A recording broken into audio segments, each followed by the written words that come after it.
Uma satisfação muito grande estar aqui de volta, nesse grande projeto que é o Academia Enê, com a presença de vocês, que na verdade são os grandes nomes desse evento.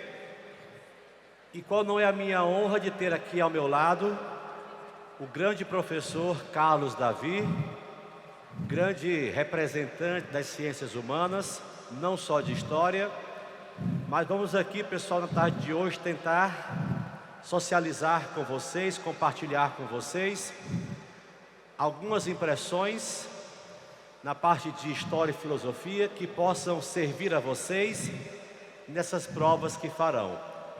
Não fizeram a prova da UES hoje? Só você? Mas vão fazer o ES ainda esse ano. E o Enem também. Então, pessoal, vocês que têm uma trajetória de vida, uma luta, a tarde de hoje representam uma fase dessas, vão ser coroados com o mais digno louvor e conquista. E passo agora a palavra ao Carlos Davi para que ele possa também fazer aí as suas considerações iniciais.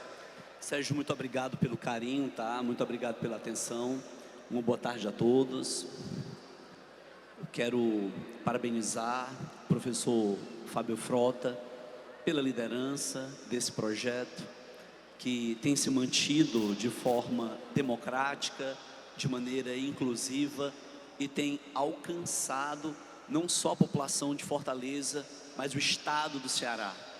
E tem dado oportunidade a tantos estudantes poderem ter um nível de preparação habilitado para concorrer com as mais diferentes, enfim, os mais diferentes estudantes e alunos, e poderem prestar diferentes provas e concursos públicos.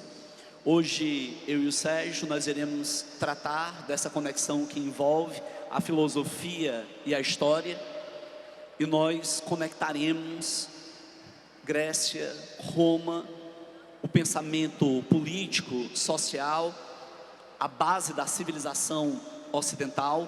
E esse é um tema, Sérgio, extremamente importante para as provas e concursos públicos, e eu acredito que todos os alunos e alunas, estudantes que se encontram aqui, eles irão ter um importante benefício. Não é isso, Sérgio? Sim, sim, sim. E vocês são dos mais diversos bairros de Fortaleza, não é isso?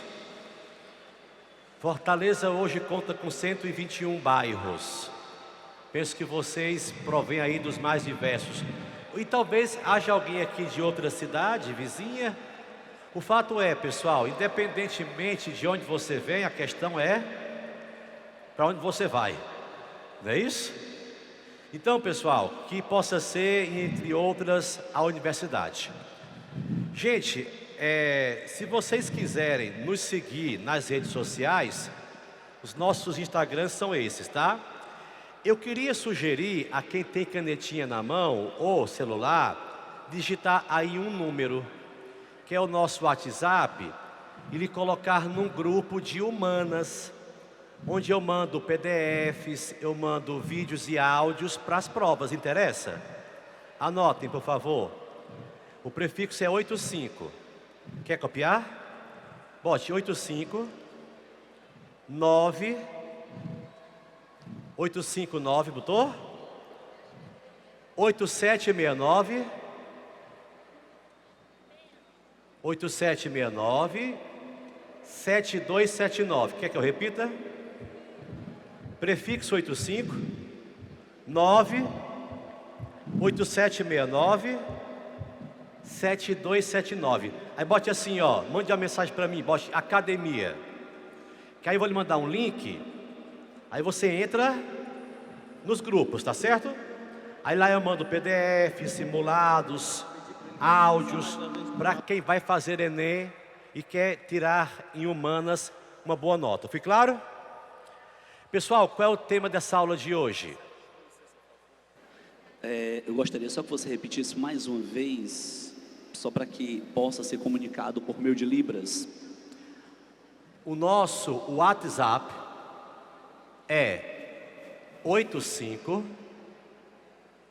987 69 7279. Você vai enviar uma mensagem.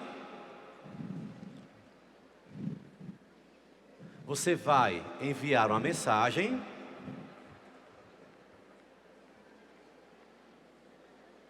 E nessa mensagem você bote academia, que eu mando de volta o link do grupo.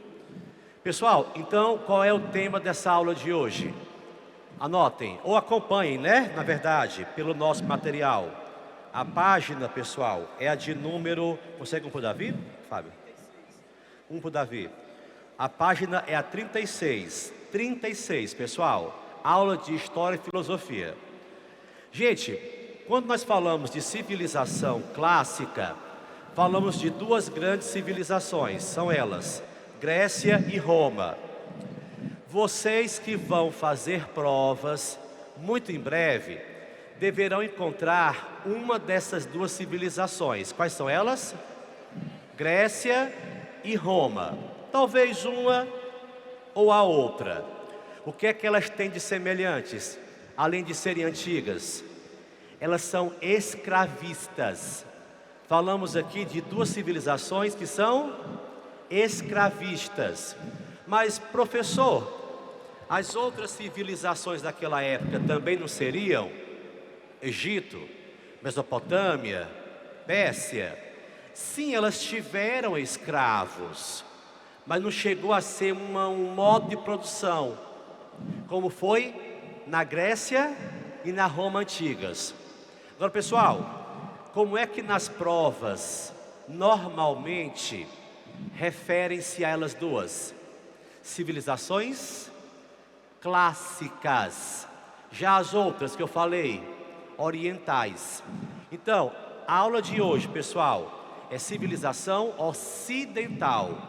Clássicas, Grécia e Roma. Fui claro? Entre elas há uma grande diferença. Davi daqui a pouco, ou agora mesmo, ele pode explanar um pouco melhor, mas de antemão, anotem. Enquanto Grécia foi dividida politicamente em várias cidades-estado autônomas, Roma foi unificada politicamente. Chegou a ser um império. Então, politicamente, a Grécia antiga, descentralizada. Roma, centralizada politicamente. Ambas escravistas. Qual a diferença? A questão da centralização. Enquanto gregos divididos em cidades, Roma centralizada politicamente. Davi? E aí, Sérgio, é importante nós também reafirmarmos, quando pensamos na civilização grega, o modelo básico é a polis. Como o Sérgio bem disse, polis significa a cidade-estado. Atenas, Esparta, Tebas, Argos, Mégara, Corinto, Tessália, enfim. Outro elemento muito importante que precisa estar na memória, na razão imediata de vocês, quando nós pensamos no modelo grego, Atenas admite e é fundadora da democracia. O modelo romano, nós observaríamos três estruturas: a monarquia, a república e o império. Então essas seriam as modelagens. Outra curiosidade importante, eu vou repetir, tá? Roma, monarquia, república, império. Grécia, o modelo de Atenas, a democracia. Esparta, a oligarquia. Mas eu acredito que é importante nós termos um foco na democracia. Qual é o entendimento que nós temos sobre democracia? É o entendimento que seria o governo do povo, pelo povo, para o povo. A democracia seria a expressão de uma soberania popular. Esse é o entendimento. Mas ela não nasceu com essa razão.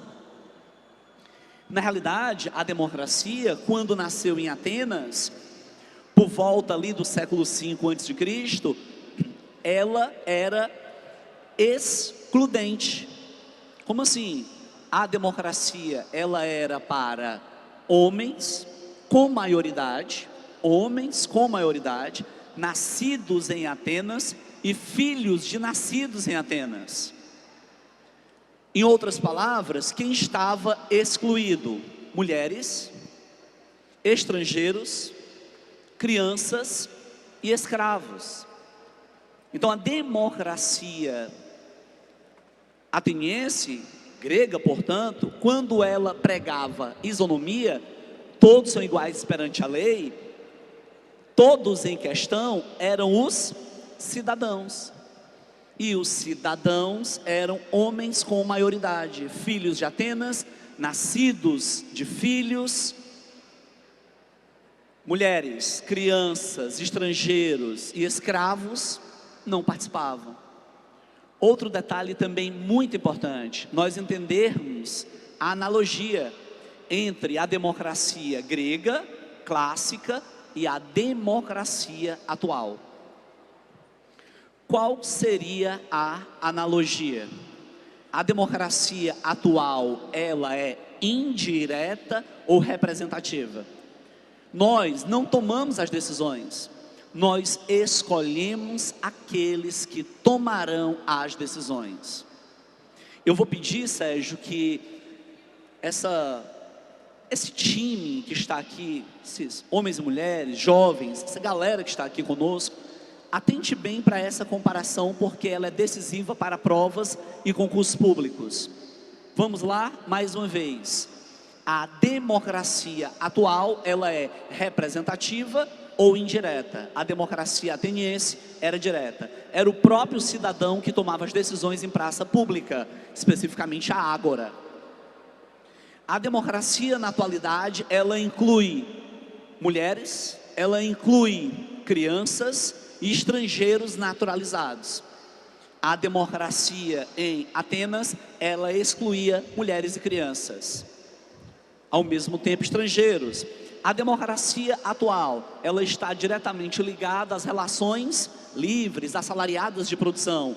A democracia em Atenas era de base escravista. Lembremos que os gregos, Sérgio, eles vão influenciar a construção da civilização romana. E lembremos que Grécia e Roma, como o Sérgio inteligentemente apontou, estava diretamente atrelada ao modelo escravista. E aí, gente, outra dica importantíssima, tá? Qual o nome que nós damos àquele modelo?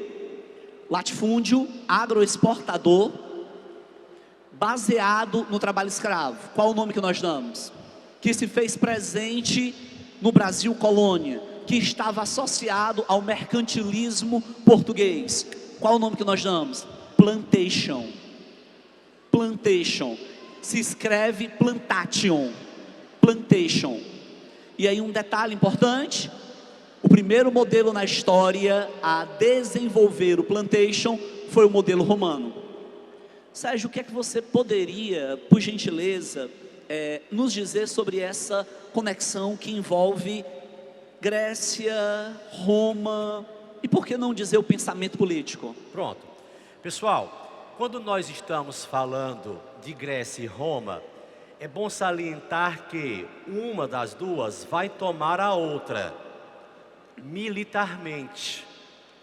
Mas é como se a que foi tomada, de alguma forma, também tomou a outra, só que culturalmente. Quem das duas, Grécia ou Roma, é a que militarmente tomou a outra? Quem tomou foi Roma. Porque Roma tem um processo de expansão militar.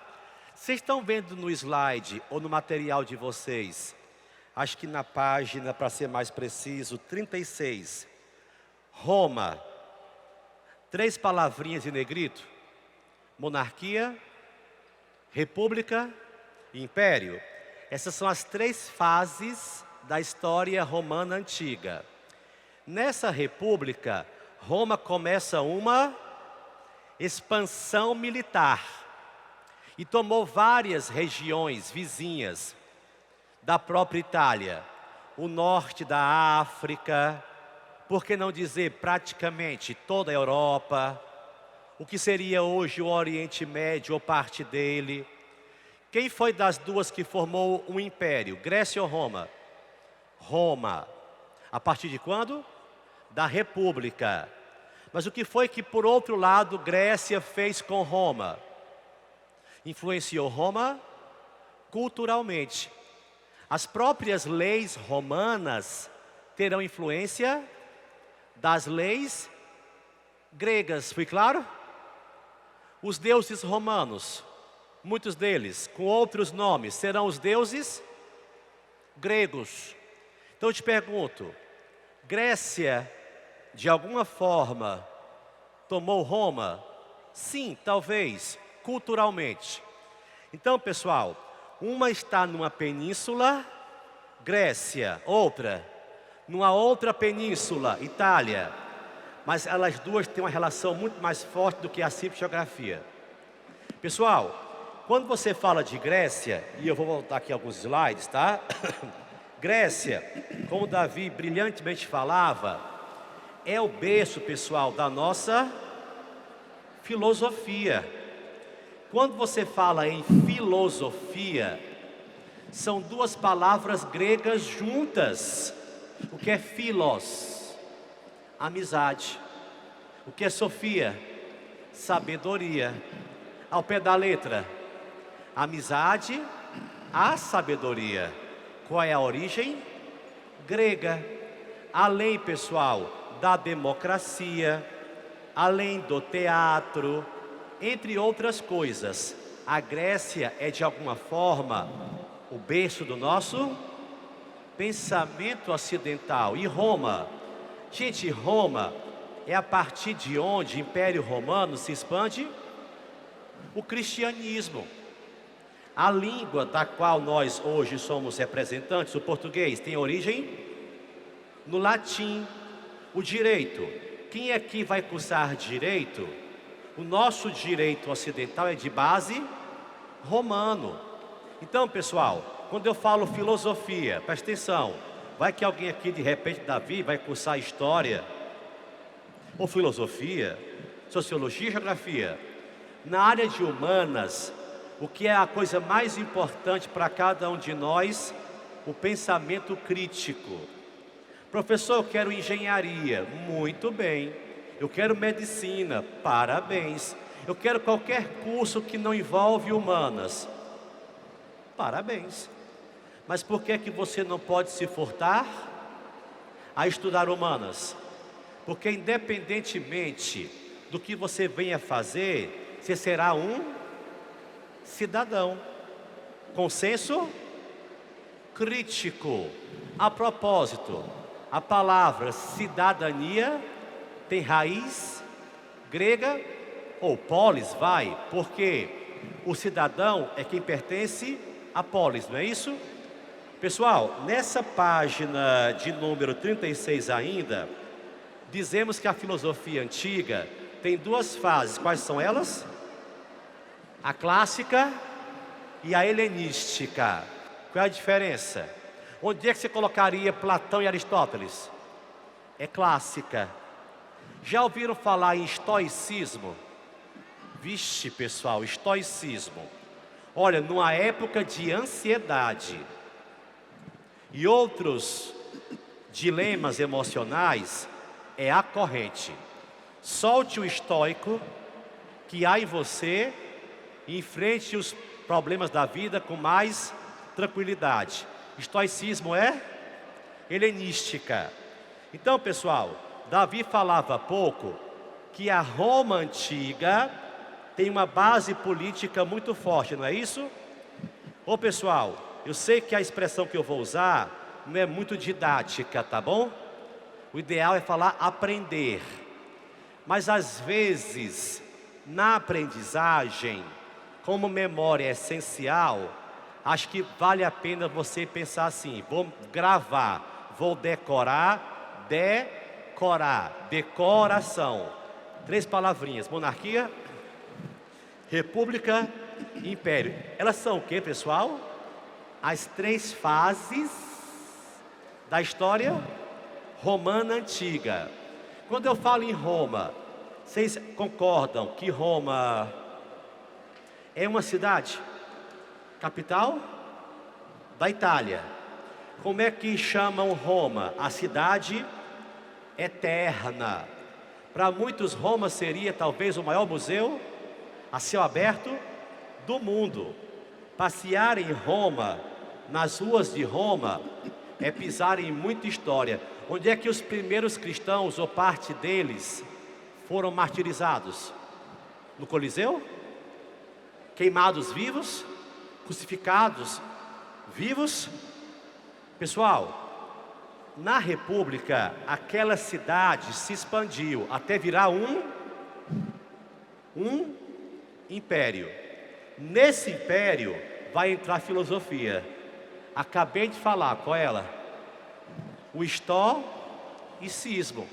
Então, pessoal, de todas as correntes helenísticas, qual é a mais importante para as provas de vocês? Gravem. De helenística, estoicismo. Davi, quer falar alguma coisa? Sérgio, só que o Sérgio está a dizer que é tão importante, salientando, ele fez menção ao helenismo, e esse termo, ele ganha popularidade a partir do império de Alexandre o Grande da Macedônia. Vamos mais uma vez lembrar, a Grécia, ela apresentava várias cidades independentes, chamadas de polis. Acontece que, em um dado momento do período clássico grego, ocorre uma guerra entre as 2 mais importantes polis, Esparta e Atenas. Esparta vence Atenas na guerra do Peloponeso. Peloponeso é a localidade. Nessa ocasião, mesmo Esparta saindo vitoriosa, a Grécia está arrasada. Em meio à destruição, os macedônicos que estavam no norte dominam toda a Grécia. Dá-se início a um período que conhecido ficou como período helenístico. O período helenístico é a liderança macedônica, contudo Alexandre o Grande, mentoreado por Aristóteles, usa a cultura grega para criar um elemento de sedução, de controle para com os povos antigos, egípcios, mesopotâmicos, persas. O helenismo, a grosso modo, de maneira simplista, poderia ser caracterizado como a fusão da cultura grega com a cultura oriental. A oriental seria egípcia, persa, macedônica, indiana, afegã, enfim. O que é que Alexandre vai utilizar? A arquitetura, o teatro, a escultura, os jogos, a estrutura grega para seduzir os povos dominados. Davi, então, no helenismo, eu poderia fazer menção, inclusive, querido Sérgio, ao epicurismo. Você há pouco estava falando do estoicismo, mas eu poderia falar sobre o epicurismo. E, salvo engano, Sérgio, o epicurismo, ele fala sobre a valorização ou a intensificação, a busca pelo prazer. Os epicuristas, eles acreditam nessa felicidade interior que permitirá externá-la. Não esqueçam, quem dominará os macedônicos? Os romanos. Quem dará continuidade ao epicurismo, ao estoicismo? Os romanos. Outra curiosidade, Alexandre, ele se autoproclamava o filho de Zeus sobre a terra. Para os cristãos, óbvio, isso seria uma apostasia, uma heresia, mas Alexandre era o filho de Zeus sobre a terra. Os romanos darão continuidade a essa relação. Ou seja, os imperadores romanos seriam os filhos dos deuses na terra. Portanto, podemos alcançar a seguinte dedução: macedônicos e romanos, na sua fase imperial, desenvolveram um estado teocrático. Sérgio. Pessoal, as palavras que o Davi acabou de citar, eu compartilho agora com vocês nas imagens, tá bom? Na tela. Epicurismo e estoicismo, não é isso? Olha, como as coisas não são por acaso. Acaba de chegar aqui um totozinho, né? Bebendo água. E por que essa coincidência e registro? Porque qual é a primeira palavra que aparece aqui no slide? Não é cinismo? A palavra cinismo vem de sinos, quer dizer cachorro. E os gregos helenísticos diziam que ser feliz era ser livre como um cachorro. Que coincidência, não? Ô, pessoal, já ouviram falar de um filósofo chamado Diógenes? Nunca ouviram? Ele era rico, o pai era um banqueiro. Aí um belo dia ele resolveu mudar e saiu de casa e foi morar na rua. Achou um barril vazio e morava lá dentro. Isso inspira o programa de humor do Chaves, que é baseado em Diógenes, que era cercado de cães. Na Grécia Antiga, não se criavam cães em casa, como nós, presos. Na Grécia Antiga, cães eram livres. Sabe o que é anarquismo? Sabe o que é cultura hippie? Feminismo, LGBTQIA+, o movimento contra a cultura é de raiz cínica. Porque os cínicos, eles são contra dogmas, valores. Para o cínico, quer ser feliz, é ser livre. Epicuristas, encontrar o verdadeiro prazer, que não é físico, é a ausência de dor. Estoicos, aceitar o que não depende de mim. Davi falava há pouco, pessoal, de estoicismo. Os primeiros cristãos eram estoicos. Para muitos, os cristãos raízes são estoicos, porque eles aceitam uma vontade que não depende deles. E os céticos são os que buscam felicidade como? Aceitando que não sabem tudo. Estudam. Pessoal, quando você quer falar para alguém que está com uma dúvida: ei cara, vai dar certo lá aquele esquema? E o outro fala: não sei cara, estou cético, estou com dúvida, estou inseguro. Que é uma pessoa cética que não tem certeza, mas que ela relaxa, não vai surtar por isso. Nossa, acabei de estudar matemática, não aprendi nada. Relaxa e estuda de novo, até que você pegue as coisas. Ô pessoal, essas 4 palavrinhas que aparecem no slide são correntes helenísticas. Então pessoal, Davi e eu só podemos sair daqui hoje quando sentirmos que vocês tiveram proveito, tá? Oficialmente é às 2h20, mas queremos sair entendendo que vocês, renderam. Vocês concordam, pessoal, que o esquema não é só estar aqui? É algo muito mais valioso? Davi e eu damos aula, como também Fábio Frota e outros, há muitos anos. Temos acompanhado, pessoal, trajetórias as mais diversas. Superações, lutas, e a de vocês também, não é isso? A propósito, eu dizia que os primeiros cristãos eram estoicos, não era? Mas pessoal, o grande significado talvez do cristianismo, além do perdão, é a superação, é a luta, não é isso? Isso é bíblico, cada um tem sua cruz. Não é jogar fora a cruz, é carregá-la, ter força, não é isso? Pessoal, filosofia grega, quantas fases são? 2, quais são? Clássica e helenística.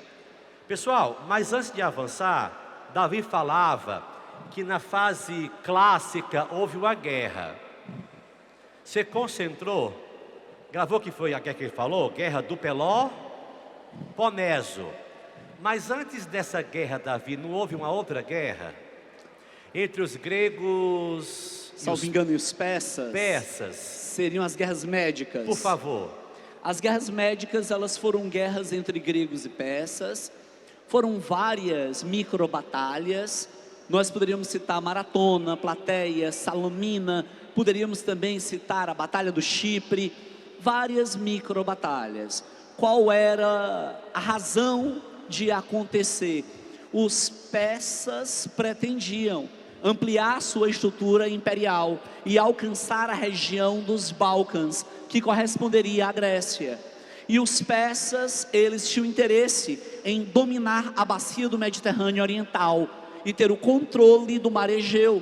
Então, muita percepção, porque as guerras, elas estão diretamente associadas à ampliação dos impérios, mas ao mesmo tempo as guerras, elas são razão do próprio imperialismo.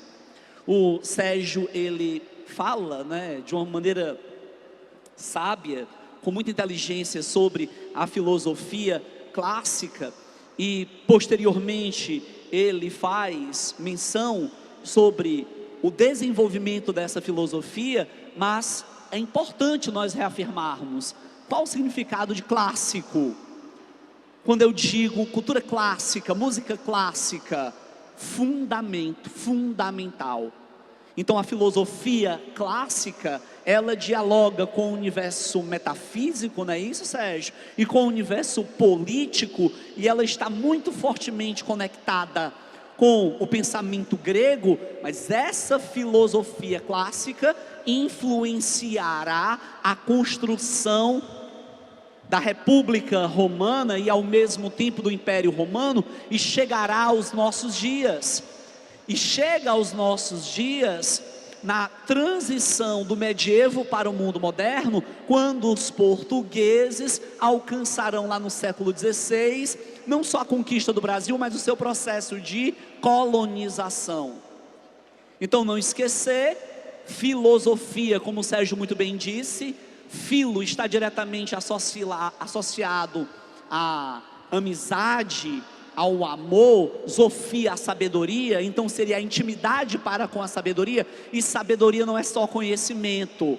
A sabedoria, ela envolve o concatenar das ideias, que gera o conhecimento, mas ao mesmo tempo insight, que seria a epifania, a iluminação sobre esse conhecimento, a partir da prática, do universo prático. E essa prática ocorreu na polis, na cidade-estado, e essa prática vai acontecer nos estados, e essa prática vai acontecer na atualidade. O Sérgio cita filosofia helenística, e aí parece-me, Sérgio, que existe uma mudança, não é isso? Sim. Do clássico para o helenístico. No clássico, a combinação da metafísica, portanto, a organização de ideias e o seu próprio debate, no exercício da política, onde a política é a ciência de governar a polis. Não esqueça, política, ciência de governar a polis. Polis é a cidade. Sérgio, mas qual é a grande diferença então, e como o clássico influencia o helenístico? Pessoal, quem foi o imperador que Davi há poucos minutos falou que se dizia filho de Zeus? Alexandre o Grande era da Macedônia. Ele foi um general como poucos, discípulo de Aristóteles. Ele formou um império, não foi?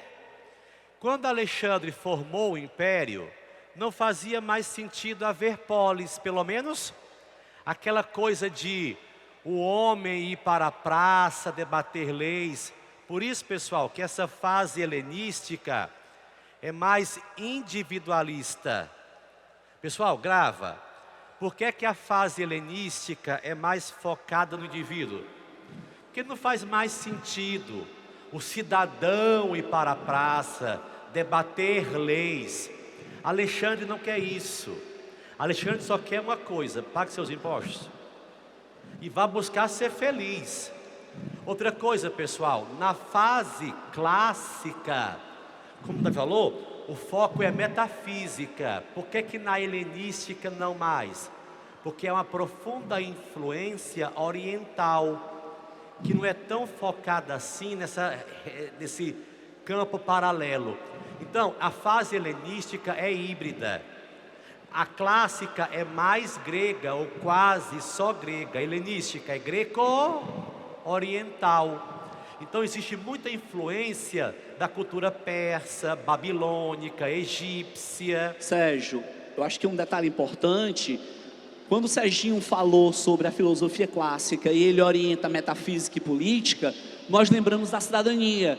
Como é que eu resumo cidadania? Voto. Qual é o sinônimo de voto, pessoal? Gente, sinônimo de voto, sufrágio. Então, eu olho para a filosofia clássica, ela me aponta para a cidadania, e cidadania é votar. Eu olho para o helenismo, eu vejo o império de Alexandre, que é um império teocrático, onde Alexandre ele irá restringir, suprimir e por vezes cancelar o voto e a cidadania. É um estado teocrático, a polis foi esvaziada. O Sérgio falou, o mais importante agora é o tributo. Então, pessoal, nessa análise de Grécia, faça agora um grande favor, um grande serviço para você e para quem você quer dedicar todo o seu esforço e aprovação. Não esquece essas 4 fases. Está no material, quem está anotando, está no caderno, quem está gravando, está na mente e na alma, mas não esquece. Grécia Antiga, quais são as fases? Principais, pelo menos: homérico arcaico, clássico, helenístico. Nós estamos aqui, Davi e eu, batendo muito em que tecla? Clássico e helenístico. Mas esse arcaico é aquele no qual nascem as cidades-estado. Não esqueça isso. Pessoal, Grécia Antiga. Estudou Grécia, não valorizou cidade? Há uma lacuna no seu estudo. Entenda isso, ó. Você concorda que vestibular é concorrência? Vestibular é concorrência. E muitas vezes, pessoal, nós, vocês e eu, Davi, nós, reclamamos muito das coisas. Ah, falta de oportunidade, falta de chance. No caso aqui não é, né, pessoal? Pode ser o cansaço físico, pode ser uma dor de cabeça, mas a chance está aqui, ó. Aproveita, concentra. Pessoal, estamos nos preparando para uma grande prova, ou provas. Não esquece isso. O que é que os gregos de mais importante realizaram na fase arcaica? Cidades. Em grego? Polis. E Davi brilhantemente diz, ó, o que é política? Ciência, que estuda as relações dentro da cidade. E aí, pessoal, essa fase arcaica, olha para o slide, ela é antecedida por qual fase? Homérico.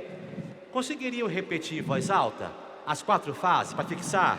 Primeira, mais alto. Primeira, segunda, terceira e a última? Agora sem pescar. Homérico. Não tanquei. Nota 10, pessoal. Arrasaram. Muito bom. Homérico, arcaico, clássico, helenístico. O homérico lembra uma pessoa. O poeta Homero, a quem atribuem 2 obras, a Ilíada e a Odisseia, que são obras mitológicas. Pessoal, presta atenção. Presta atenção. Quem nasceu primeiro? Filosofia ou mitologia? Mitologia, que é fantástica. Fala de deuses, fala de heróis. Quem é que Cronos devorava? Seus filhos. Só não conseguiu pegar um. Zeus, porque a mãe dele escondeu Zeus, que foi lá, cresceu e atacou seu pai e salvou seus irmãos. Não foi isso? Ô, pessoal, Mas quando nasceu a filosofia? Na transição do arcaico para o clássico. Já havia cidades? Já havia cidades. E no Homérico? Não havia cidades, havia o quê? Comunidades chamadas genos. Davi, os genos tinham algumas características muito peculiares. Sim, perfeito, Sérgio. Esses genos ou genos, como eu possa latinizar ou aportuguesar, eles eram caracterizados por laços de família, parentesco, laços de consanguinidade. Eles eram comunitários, eles eram coletivos, eles não apresentavam propriedade privada. Então, vamos só lembrar o que eram os genos ou genos, a célula básica da Grécia, a célula básica da formação social grega, que é uma célula familiar, representada por laços de parentesco, marcado pelo comunitarismo, coletivismo, ausência de propriedade privada. Os genos irão evoluir, e nessa evolução eu posso, Sérgio, notabilizar as frátrias, que seriam organizações mais complexas, já apresentando uma estrutura militar. Das frátrias, também conhecidas como ordens de fraternidade, nós podemos mencionar as tribos, e das futuras tribos, a cidade-estado, que é a polis. Interessante lembrarmos, nos genos não há propriedade privada, na cidade há propriedade privada. Nos genos há prevalência do coletivismo, do comunitarismo, da fraternidade. Na polis, concorrência, competição, mérito, desempenho, propriedade privada. Então, esses dois mundos precisam ser observados. Davi, por gentileza, isso é importante para, primeiro, para a nossa cognição, discernir a vida, a cidadania e os tempos. Segundo, decisivamente importante para o Exame Nacional do Ensino Médio, a UES, a FUVEST, a Unicamp, para onde você for, o EMA, o ERJ, esses temas, eles são fortemente mencionados. Então, de boa, estamos nos fazendo entender, como o Sérgio havia dito, é fundamentalmente ser gerado aqui aprendizado. Aula boa é quando há aprendizado. Podemos continuar? Podemos avançar? Um sim? Vamos então, Sérgio.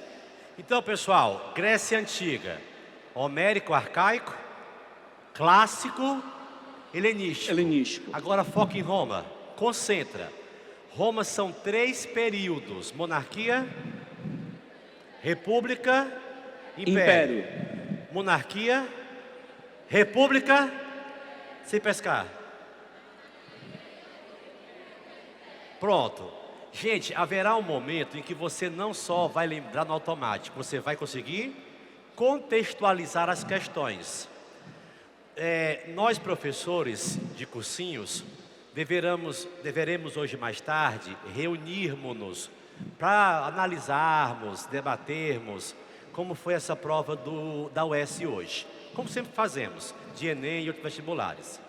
Se acabam as provas, nós continuamos. A nossa rotina, além de pais que somos, esposos, enfim, com famílias, também é essa, pessoal. Pré-vestibular, provas de vestibular. Quando a gente que já é do métier, já tem um certo conhecimento, falamos: Davi, o que você achou da prova de hoje? Aí ele fala: cara, caiu Roma. Aí eu pergunto: mas Davi, monarquia, república, império, é quase que um historiês. Aqui está de fora. Quem é de quinto, biologia, fica assim: hã? Como assim, monarquia, república, império? Porque cada um tem o seu vocabulário, não é isso? Pessoal, é incrível. Quem são os alunos que não necessariamente são os mais inteligentes, mas que acertam mais questões? Os que têm alguma pequena boa base. Então, eu falar assim, pessoal: Homérico, arcaico, clássico, helenístico. Em qual dos 4 nasceram as cidades? Não foi um arcaico? Isso já é muita coisa, pessoal.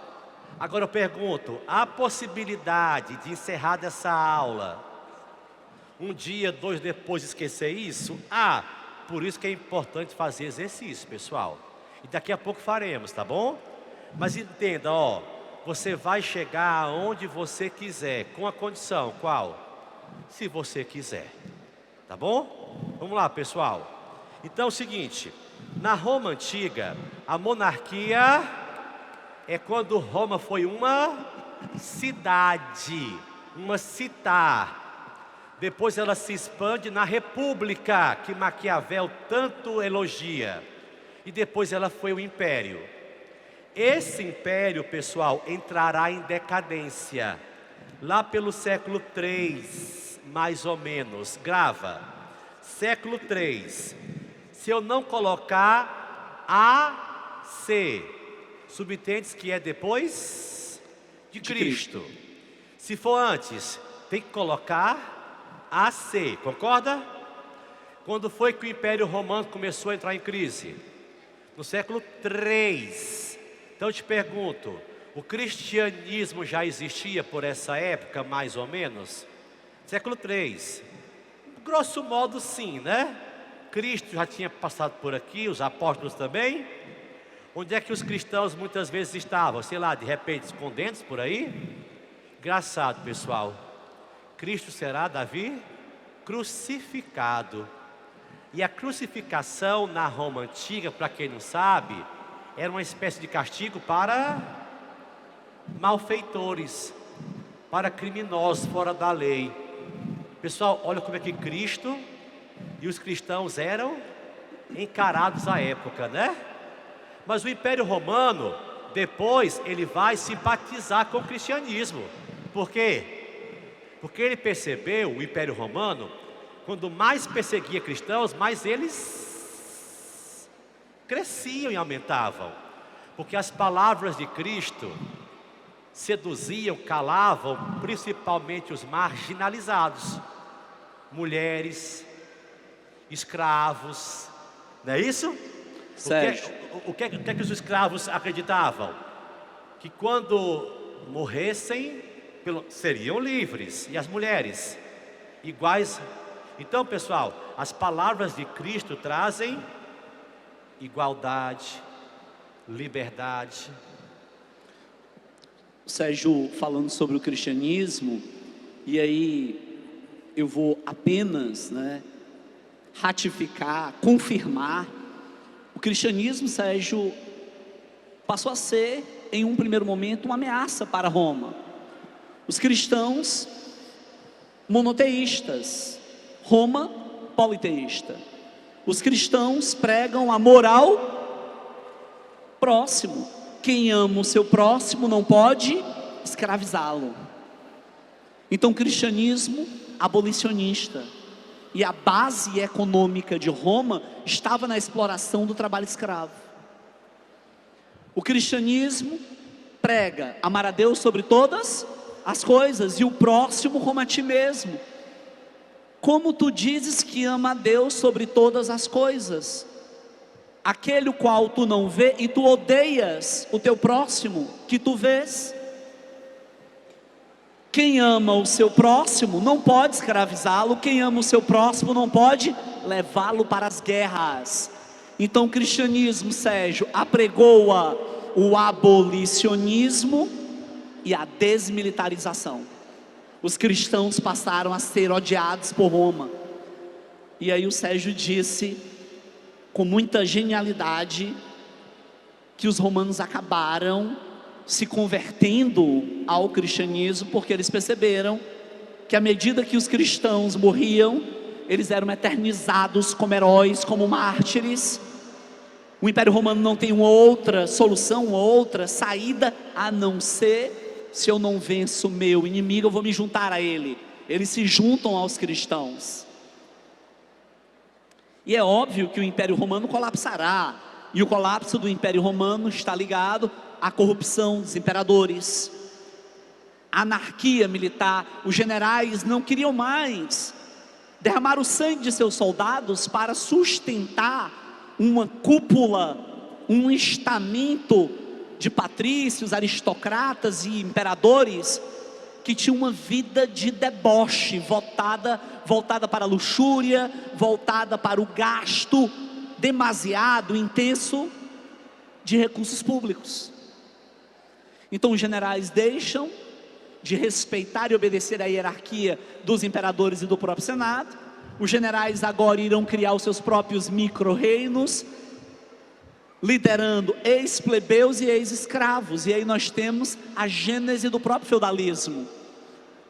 Somando-se a isso, a paralisação das conquistas. Se as conquistas estão paralisadas, não existe mais o arrebanhar, a anexação de novos escravos, paralisação das conquistas, quebra das atividades urbanas, processo de ruralização da economia.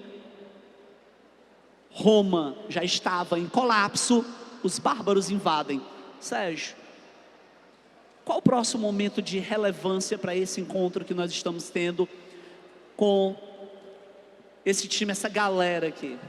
Pessoal, como o tempo já está quase caminhando para o fim, temos poucos minutos, vou tentar agora fechar a parte de filosofia e irmos para exercícios, tá bom? Perfeito. Na parte de filosofia, vocês fixaram que essa parte de antiga tem duas fases? Tem duas fases? Clássica e helenística. Eu queria que vocês gravassem agora 5 palavras. 5 palavras. O próximo passo é exercício. Na fase clássica, quem está anotando? Bote, por favor, pré-socráticos. Anote pré-socráticos ou risque pré-socráticos. Quem são eles? Os primeiros filósofos. Pessoal, quem são os primeiros filósofos? Os pré-socráticos. Pessoal, valendo uma questão na UES, no Enem. Quem são os pré-socráticos? Os primeiros filósofos da história. Eram gregos que buscavam entender a natureza, a física, o universo. Segunda, qual é a primeira? Pré-socráticos. Segunda, sofistas. Quem são os sofistas? Mestres de oratória. Qual o seu foco? Homem. Quem são os primeiros? Pré-socráticos. O foco? Natureza. Sofistas. O foco? Oratória. Oratória com o homem. Pessoal, oratória. Detalhe rápido, oratória envolve necessariamente a capacidade de eu e você falarmos em público, influenciarmos pessoas ao defender as nossas ideias. Tranquilo? Posso avançar? Terceiro, Sócrates, cujo foco também é o homem. Sofistas, homem. Só que sofistas, retórica, Sócrates, dialética. Existem 2 grupos rivais. Na verdade, um grupo são os sofistas, o outro grupo é o Sócrates. Sócrates não é um grupo, tá, pessoal? Sócrates é um homem. Então, é porque tem esse S no final para pensar que é, né? O filósofo Sócrates foca no homem. Mas na essência humana, essência, sofistas, aparência. Pessoal, de novo, pré-socráticos, sem pescar, sofistas, Sócrates, bora fechar, Platão com a metafísica, os 2 mundos, metafísica, e por último, é um A. Aristóteles. Eu queria, pessoal, que você prometesse para você. Não quer abrir a boca? Não abre, mas abra a mente, o coração, tá bom? Filosofia. Ou é pré-socráticos, clássica, ou é pré-socráticos, ou é sofistas, ou é Sócrates, Platão ou Aristóteles. Aristóteles, pessoal, a palavrinha-chave é natureza. Natureza, sistemática. Para ele, tudo está interligado. Sabem quem para muitos é o pai da biologia? Aristóteles. Aristóteles. Ei, pessoal, para ir agora para as questões, eu pedi que gravassem quantos nomes? Pré-socráticos, sofistas, Sócrates, Platão, Aristóteles. Agora enfatize os 3 últimos, porque os 3 últimos são, professor, aluno, professor, aluno. O Sócrates foi mestre de Platão, que foi mestre de Aristóteles. O SPA, Sócrates, mestre de Platão, Platão, mestre de Aristóteles. E aí, pessoal, se Davi permite, questões. A primeira questão, pessoal, foi do Enem e é de história. Eu leio, você responde? Analisa? Por favor, Sérgio. Vamos lá. Vamos lá. Pessoal, a página é a 30... Acho que é a 39. Tem ela aí, não tem? Perfeito. Vamos 39. Lá. Ó, 39. Perfeito, Não é Sérgio. isso? Na Grécia, o conceito de povo abrange tão somente, vocês e eu, aqueles indivíduos considerados, vocês, cidadãos, sublinha, cidadãos, sublinha. Assim, é possível perceber que o conceito de povo era muito, sublinha, restritivo. Mesmo tendo isso em conta, a forma democrática vivenciada e experimentada pelos gregos atenienses nos séculos IV e V AC pode ser caracterizada fundamentalmente, como Davi falou e enfatizou, direta. A pergunta, pessoal, é a seguinte, naquele contexto, a emergência do sistema de governo mencionado no excerto promoveu a competição para a escolha de representantes. B. Campanha pela revitalização de oligarquias. C. Estabelecimento de mandatos temporários. Letra D. Declínio da sociedade civil organizada. Ou letra E. Participação no exercício do poder. Qual acham que é a certa? Ouçamos essa análise. Gente, como o Sérgio estava há pouco interpretando, primeiro diálogo com cidadania. O que é cidadania? É voto. Quem vota na Grécia? Homens com maioridade. Nascidos em Atenas, filhos de nascidos. Quem está excluído? Mulheres, crianças, estrangeiros e escravos. Gente, na Grécia, especificamente em Atenas, a participação é direta ou indireta? Direta, porque eu decido em praça pública. Na atualidade, século 21, Brasil, Ceará, Fortaleza, a nossa participação é direta ou indireta? Indireta. Nós não podemos, enquanto cidadãos, nos reunirmos em praça pública e decidir. Por isso nós escolhemos os nossos representantes. Isso está claro. Com licença, quando a letra A diz competição para a escolha de representantes, a letra A é impossível. Por quê? Porque não existem representantes. É o próprio cidadão que toma as decisões. Letra B, campanha pela revitalização das oligarquias. Outro erro, outro equívoco. Oligarquia é um termo que faz alusão ao governo de poucos. A democracia é o cidadão no poder. A oligarquia são poucos no poder. Outra curiosidade, a oligarquia nasce em Esparta. Outra explicação sobre a oligarquia, forças políticas locais que exercem o poder nacional. A oligarquia é quando Esparta domina toda a Grécia. 5 espartanos comandando por um curto intervalo de tempo toda a Grécia. Observe agora a letra C. Estabelecimento de mandatos temporários. O nome disso é mentira. Por quê? Porque não há mandato, não existem representantes. Eu tomo a decisão. Eu, cidadão do século V a.C.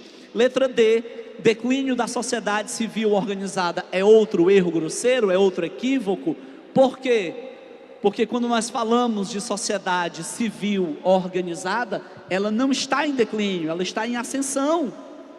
E a letra E, porque ascensão? Porque ela está participando enquanto sociedade cidadã. E a letra E, a participação no exercício do poder. Letra E, gabarito para essa questão. Sérgio. Perfeito. Pessoal, eu queria provocar vocês. 3 perguntas. A primeira: os períodos da história grega seriam homérico, arcaico, clássico, helenístico. Da Roma Antiga é monarquia, república e império. E na fase da filosofia clássica eu falei pré-socráticos, sofistas, Sócrates, Platão.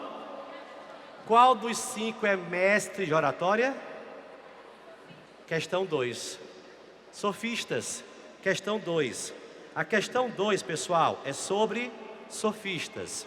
A questão 2 é sobre sofistas. Pessoal, a questão 1, letra E de escola. Questão 2. Não tinha outra filosofia. Nem eu. Não digo que a universidade me não tivesse ensinado alguma, mas eu decorei-lhe só as fórmulas, o vocabulário, o esqueleto. Tratei-a como tratei o latim. Embolsei 3 versos de Virgílio, 2 de Horácio, 1 dúzia de locuções morais e políticas para as despesas da conversação.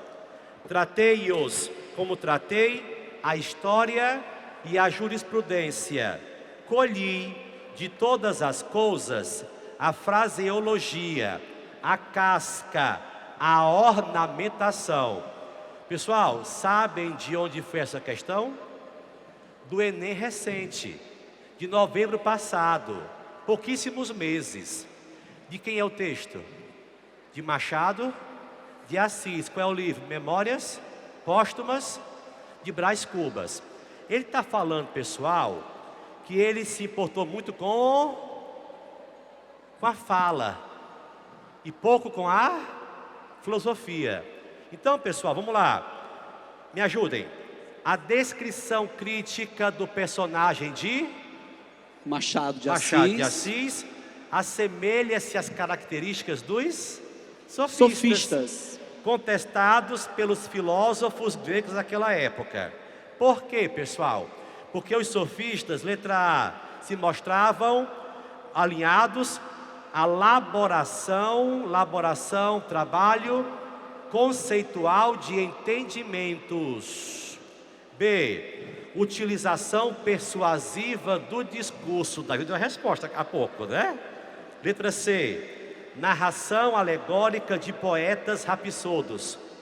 Letra D, investigação empírica da natureza. Isso aí é pré-socráticos. Letra D.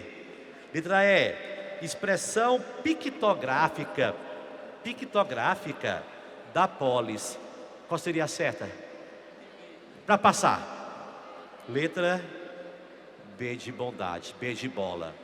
Cara, sofistas são mestres de oratória. Ô pessoal, como é que um cearense raiz chamaria sofistas? Queixudos. O sofista é o queixudo. É aquele que chega cheio de sorrisão, te elogiando teu lanche, que é um pedacinho, né?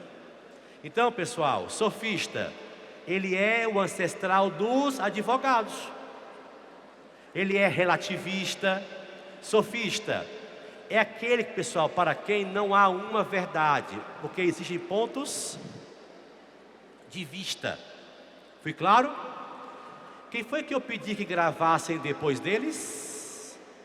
Sócrates, na contramão dos sofistas. Questão 3, a história.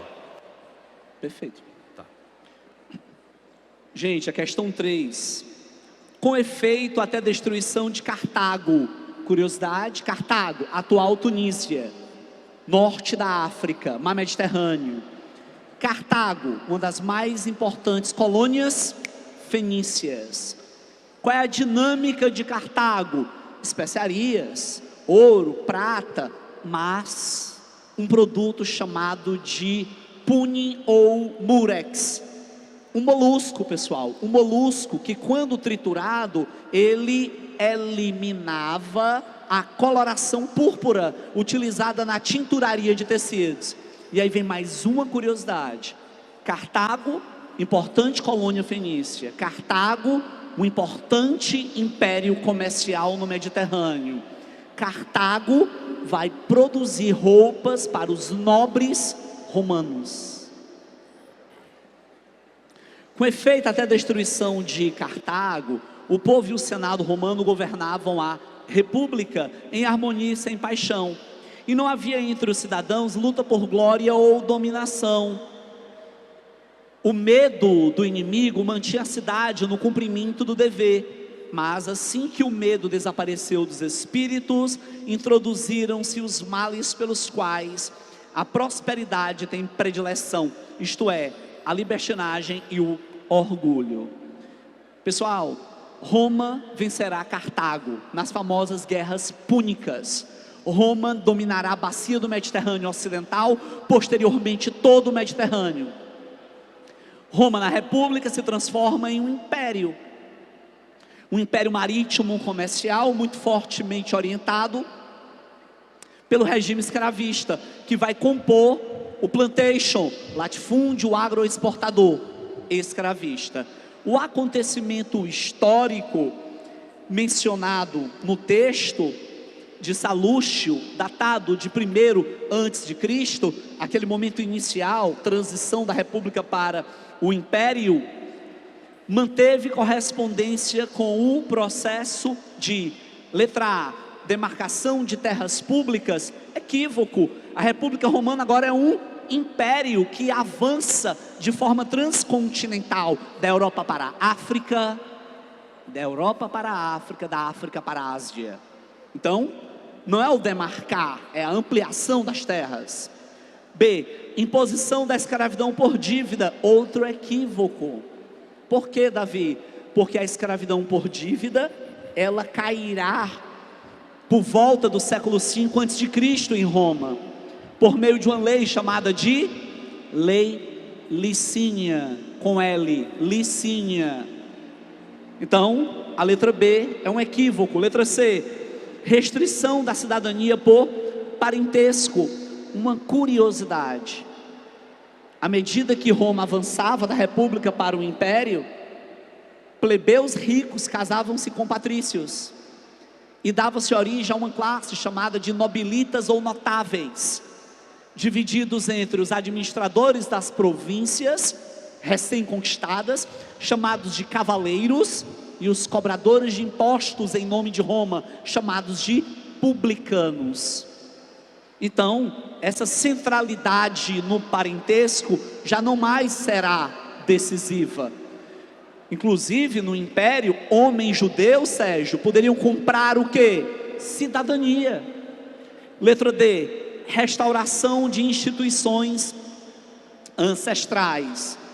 Gente, Roma estava vivendo na fase do Império uma expansão. Se ela vive uma expansão, ela não mais salvaguarda, ela não mais conserva o olhar sobre o passado monárquico. Então ela aponta para o futuro do Império Teocrático. Com licença, Alexandre o Grande estava para os macedônicos, assim como Otávio Augusto estava para os romanos. Os macedônicos e os romanos construíram um império teocrático. A letra E, o gabarito. nada mais claro e básico, a expansão de fronteiras extrapeninsulares, que poderíamos também chamar de transcontinentais: Europa, África e Ásia.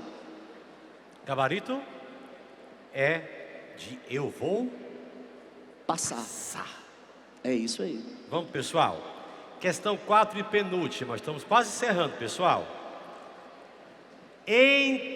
Entretanto, nosso amigo Basso tem o ânimo alegre. Isso resulta da filosofia. Estar alegre diante da morte, forte e contente, qualquer que seja o estado do corpo, sem desfalecer, ainda que desfaleça. Ô pessoal, independente do que aconteça, se nos reveremos ou não, tá? Que vocês passem, obviamente. Mas pessoal, leve o que eu vou dizer agora para a prova e para a vida. A diferença entre felicidade e alegria, ao menos para os filósofos helenísticos, é que não se conjuga estou feliz. Conjuga-se sou feliz. E se diz estou alegre. Te pegou? Porque felicidade, ela não oscila como a alegria oscila. Nossa, levei uma topada, perdi um dinheiro, estou doente. Isso aí muda o nosso ânimo. Eu estou alegre, triste. Alegre, triste. Alegria oscila. Tristeza oscila. A felicidade, ela é constante. Ou seja, ou você é feliz, ou você é infeliz. Pessoas tóxicas são pessoas infelizes, porque inconscientemente elas agridem, machucam. Por quê? Porque são infelizes. Não é porque elas queiram, é porque são mal amadas. Qual é a chave? É o amor. Então, pessoal, qual foi a corrente helenística que eu falei que mais influenciou o cristianismo? O estoicismo. Questão 4, pessoal. Estoicismo, tá bom? O texto acima refere-se a uma carta de Sêneca. Sêneca é um filósofo romano estoico, na qual se apresenta com o bem fundamental da filosofia, promover o que, pessoal? Letra A, valorizar disputas dialógicas. Estoico faz isso. B, rejeitar as convenções sociais. Aí é o cachorrinho. B de bola, o cínico. Letra C, inspirar a natureza religiosa. Letra D, exaltar o sofrimento. Ou letra E, moderar as paixões. Resposta letra E, que nada nem ninguém te abata, nem com a verdade nem com a mentira. Pessoal, e vamos agora caminhando. Acho que temos 2 minutinhos, né, para a questão final. Mas antes que encerremos, pessoal, eu queria dar a vocês uma sugestão. Posso? Quem está anotando, por favor, ou com o celular, que é mais fácil, procura aí o Insta de uma plataforma chamada Creative. Bota aí, Creative. Nela, pessoal, há muitas dicas, vídeos, reels muito bons, tá bom? Ela pode te ajudar. Bote aí, ó, Creative. Se aparecer alguma imagem tipo do Davi ou do professor, é ela, Creative. Vai esquecer, anote. Pessoal, o Sérgio, o brilhante professor, ele lidera esse projeto. O Insta é Crer, com R, né? Creative Essencial. Para essa educação, todos aqueles apaixonados por natureza, linguagens humanas, te leva também para a plataforma que o Sérgio mencionou, que é a creative.com, tá? todas elas gratuitas. Uma outra curiosidade, eu sei que vocês estão mirando no universo da aprovação, mas também nós teremos aqui grandes empreendedores, engenheiros, advogados, médicos, administradores, e a Creative Essencial, ela tem uma irmã, que é a Creative, Crer.ative. Você crê no seu talento, no seu dom, no seu potencial, e você vai para a próxima fase de sua trajetória. Então, caso vocês também queiram seguir, todas elas estão unidas. A diferença é que a Crer.ative, ela envolve jovens empreendedores, tá? Sérgio, por favor. Então é isso, pessoal, o tempo esgotou. Foi um prazer estar com vocês. Raul Seixas, o maluco beleza, dizia: sonho que se sonha só é sonho, mas sonho que se sonha junto vira realidade. Aqui estão os nossos instas mais uma vez, se quiser seguir também, tá? Não esquecer. Pessoal, Davi, foi um prazer estar com você mais uma vez. Uma honra, Sérgio. Aprendo muito com você. Vocês, e até uma próxima. Quer falar alguma coisa? Desejo sucesso a todos e foi uma honra. E não deixem, obviamente, acreditem nos vossos objetivos. Um grande abraço e agradecer esse projeto lindo da Academia Enem. Parabéns. Tchau, pessoal.